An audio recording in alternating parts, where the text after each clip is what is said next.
دوستان عزیز سلام، به یکی دیگه از ویدیوهای کانال یوتیوب من خیلی خوش اومدید. در ادامه سری مکالمه از صفر امروز میخوام به یکی از موضوعاتی بپردازم که خیلی در قسمت کامنت ها درخواست داده بودید و هم توی پیج اینستاگرامم که اینجا هست آدرسش و اونجا هم میتونید با من همراه باشید. خیلی از دوستان از من خواسته بودن که درباره این موضوع یک ویدیو داشته باشم و سوالات، جوابها و کلا عبارات و اصطلاحات مربوط به مصاحبه ویزا رو بهتون آموزش بدم.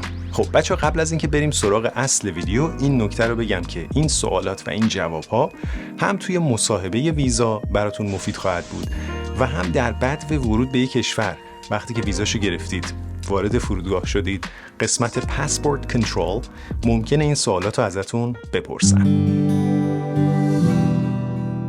خب اولین سوالی که ممکنه از شما پرسیده بشه اینه What is the purpose of your trip?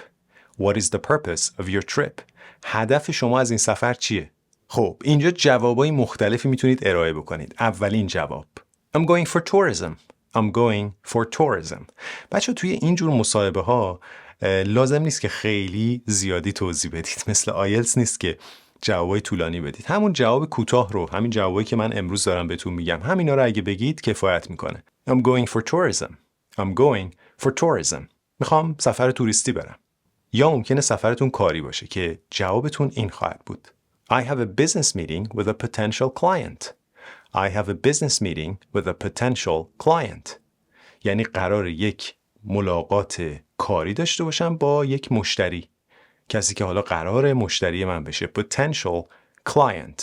Potential بچه اینجا یعنی کسی که هنوز مشتری شما نشده.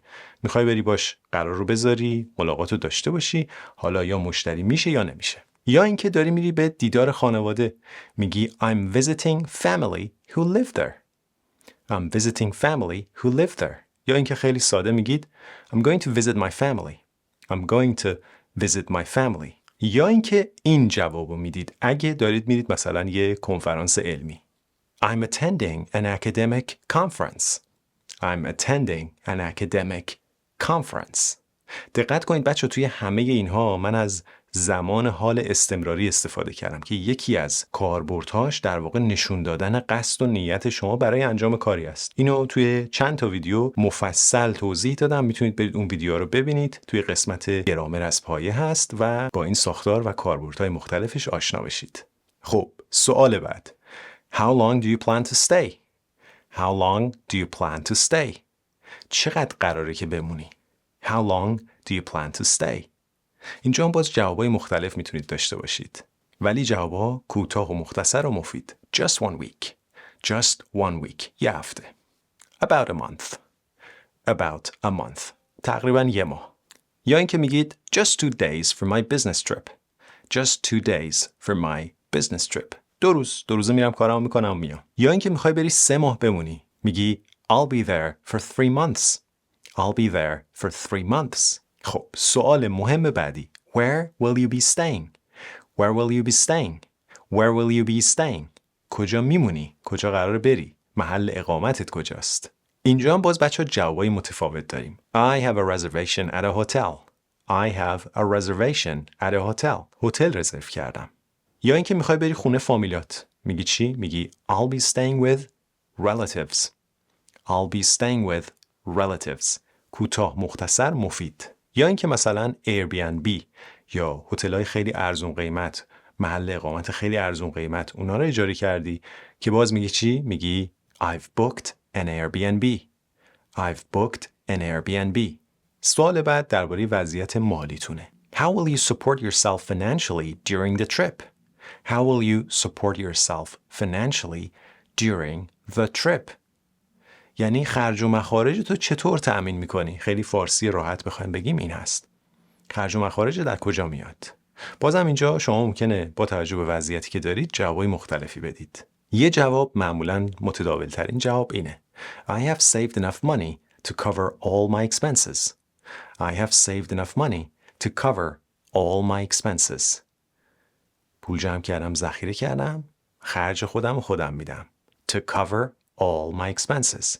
همه هزینه‌هامو تأمین میکنم. یا اینکه ممکنه مثلا شرکتتون، دانشگاهتون اونا دارن پول سفرتون رو میدن. اینجا میگید My company is sponsoring me.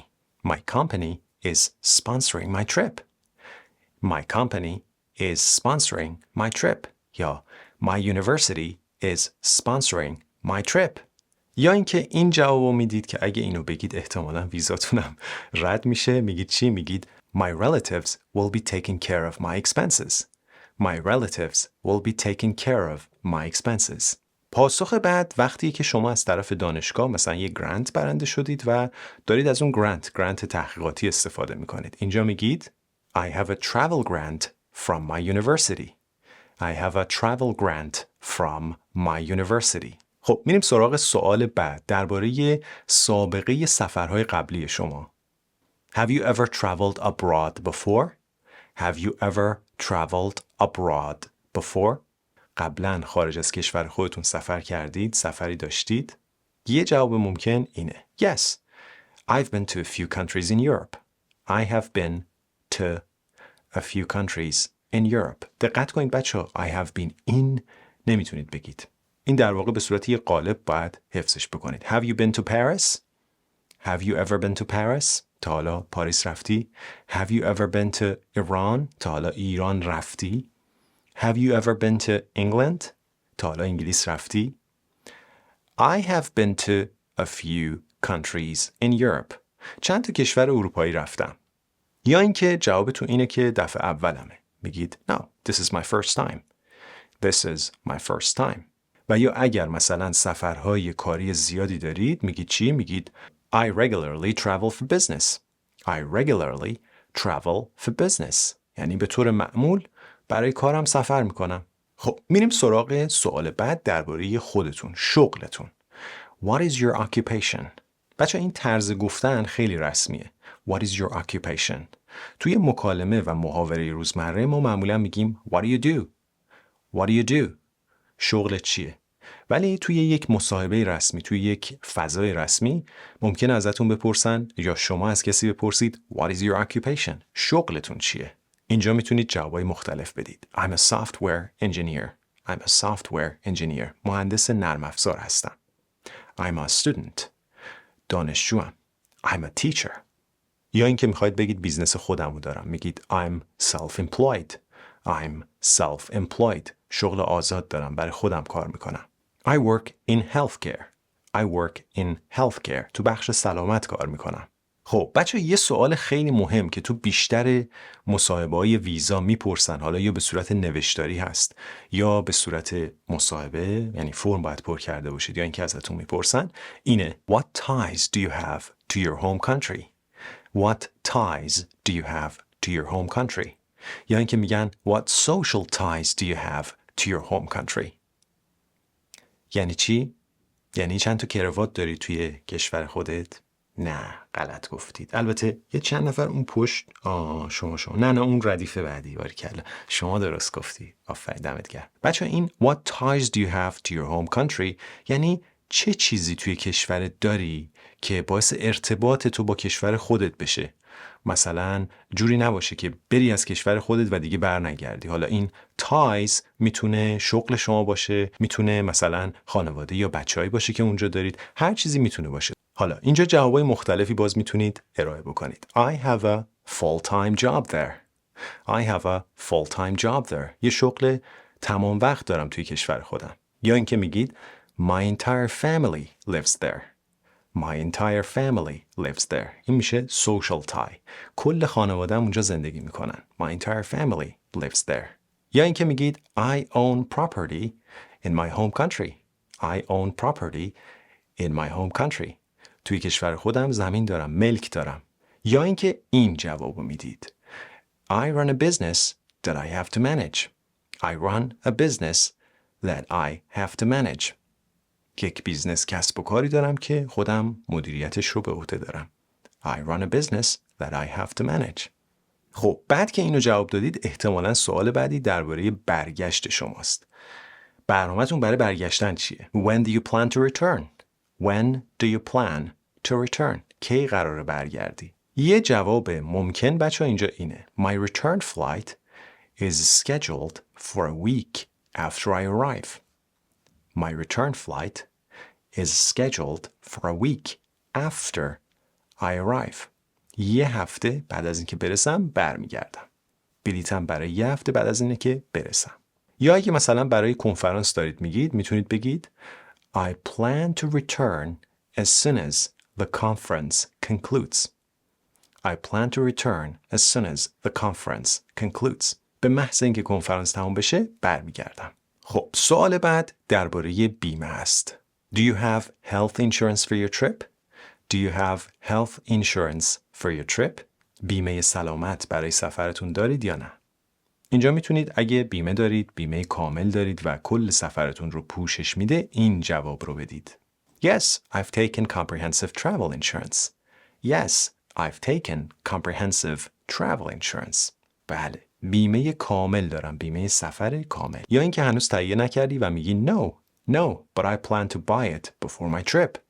No, but I plan to buy it before my trip. ندارم ولی میخوام قبل سفرم بخرم.